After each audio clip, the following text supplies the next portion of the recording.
Number 8. Malvi Malhotra.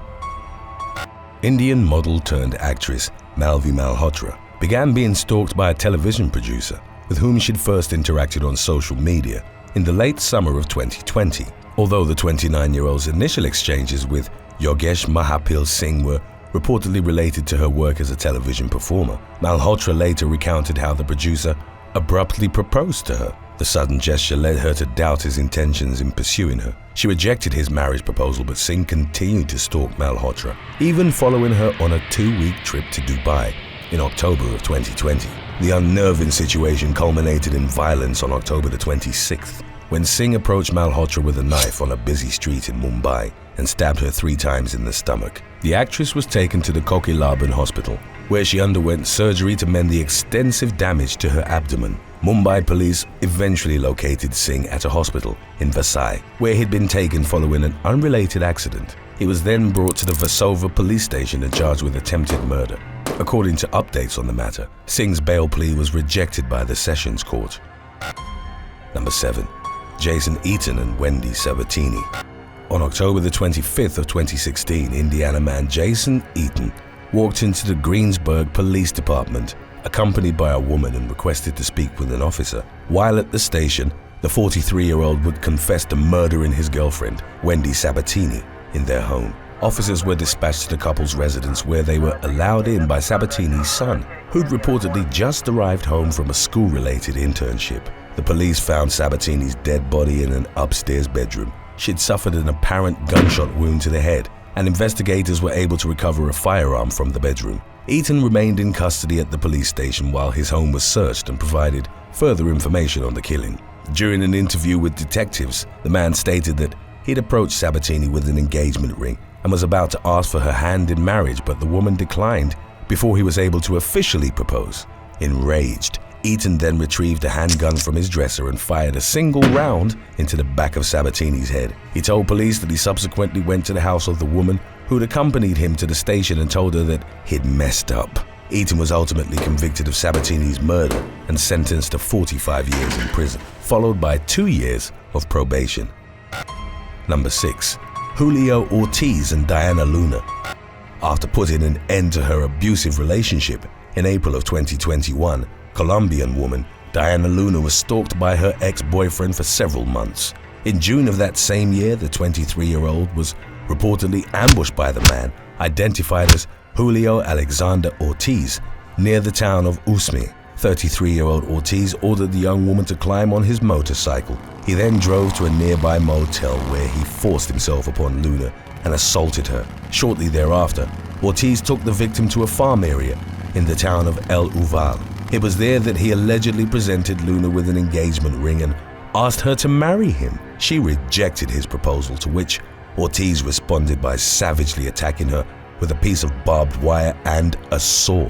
During his onslaught, Ortiz mutilated Luna's face, struck her abdomen, back, and hips, and stabbed her just above her right ear. As she was being relentlessly attacked, the young woman somehow managed to place a phone call to her family, who notified local police of the urgent situation. Ortiz would have likely killed her, but the authorities were able to reach Luna's location in time and transport her to a nearby hospital, where she reportedly received 49 stitches to close off the lacerations to her face. Over the course of the next few months, Luna underwent 6 facial reconstructive surgeries to ease her excruciating pain and undo some of the damage Ortiz had inflicted. The latter was arrested and released that same day, which reportedly led to a public outcry that ultimately resulted in him being placed under house arrest.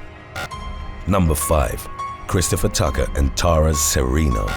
On November the 1st of 2017, the father of Pennsylvania woman Tara Serino reported her missing after not having heard from her for 2 days. Court documents indicated that in the last exchange the man had had with his 19-year-old daughter, she told him that she was going out with a friend of hers named Christopher Tucker. It soon emerged that the latter had recently been admitted to a hospital in Illinois for evaluation after being arrested for attempting to break into a combine harvester while the owner of the machine was still inside of it. The police department in Serino's hometown got in contact with detectives in Illinois and requested that they question Tucker regarding the missing woman's whereabouts.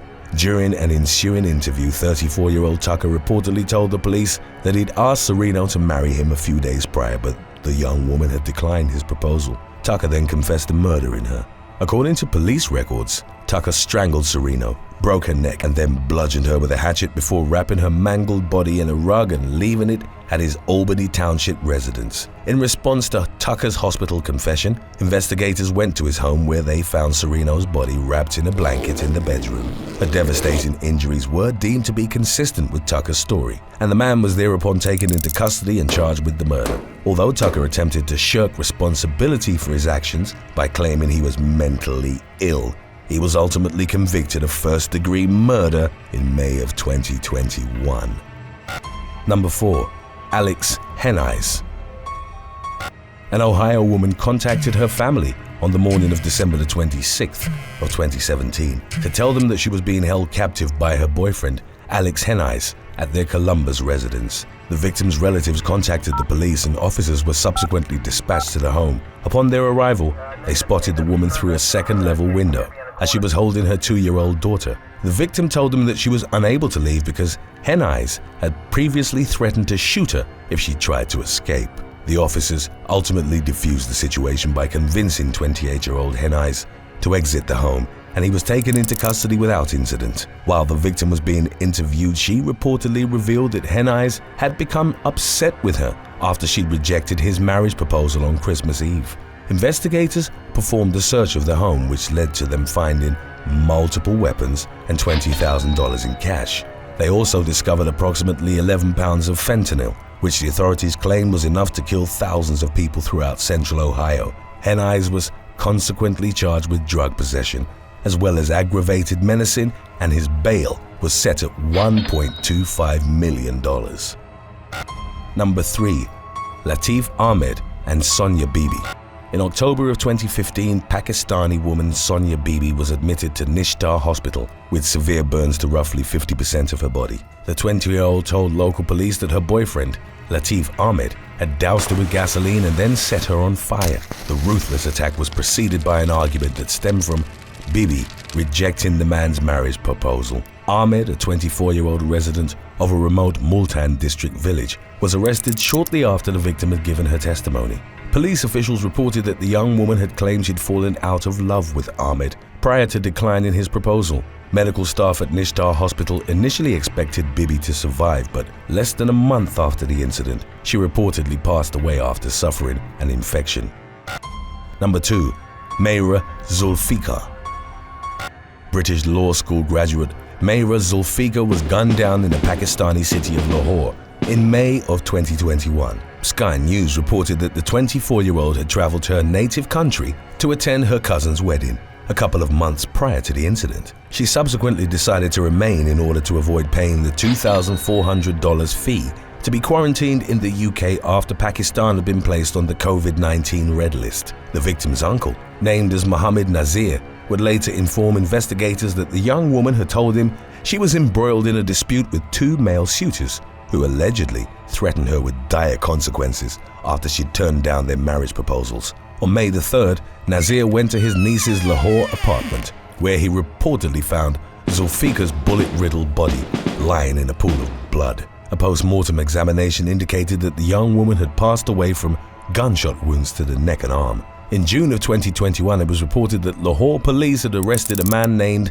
Zahir Jadoon in connection to the fatal shooting. Jadoon was identified as one of Zulfikar's suitors by Nazir. As of the latest updates on the situation, investigators were still working to conclusively identify the perpetrators of Zulfikar's murder.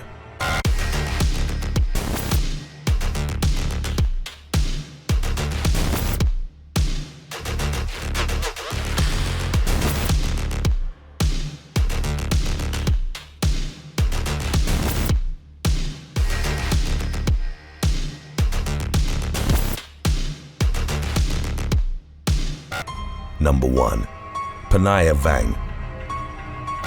After a night of partying, in the early morning hours of June the 17th of 2018, a man drove Panaya Vang and another woman in his Hummer HU2 to a house in White Bear Township, Minnesota. A sober acquaintance of Vang's drove her car to the address, as she was too intoxicated to drive herself. As indicated by a criminal complaint, once they'd arrived at their destination, 29-year-old Vang refused to get out of the man's Hummer and abruptly asked him to marry her. The man declined and proceeded to exit the vehicle, at which point Vang reportedly climbed into the driver's seat and drove off. The SUV's owner jumped into Vang's car and followed closely behind until the woman eventually pulled over to the side of the road. The owner approached the driver's side door of the Hummer and began pounding on the window, asking Vang to get out of his vehicle. He then grabbed hold of the roof rack and moments later, Vang abruptly accelerated and kept her foot pressed on the pedal. Subsequent reports indicated that Vang reached speeds of up to 80 miles per hour, while the man was desperately clinging to the side of the vehicle. Vang then decelerated sharply, causing the Hummer's owner to lose his grip of the roof rack and hurtle through the air before landing on the side of the road near a guardrail.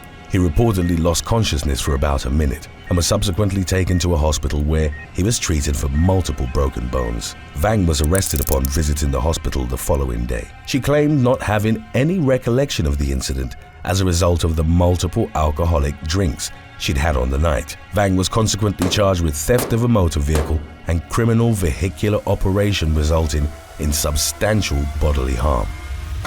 Thanks for watching. Would you rather have your marriage proposal rejected by the love of your life, or patiently save up enough money to buy your dream car, only to lose it all at the last second? Let us know in the comments section below.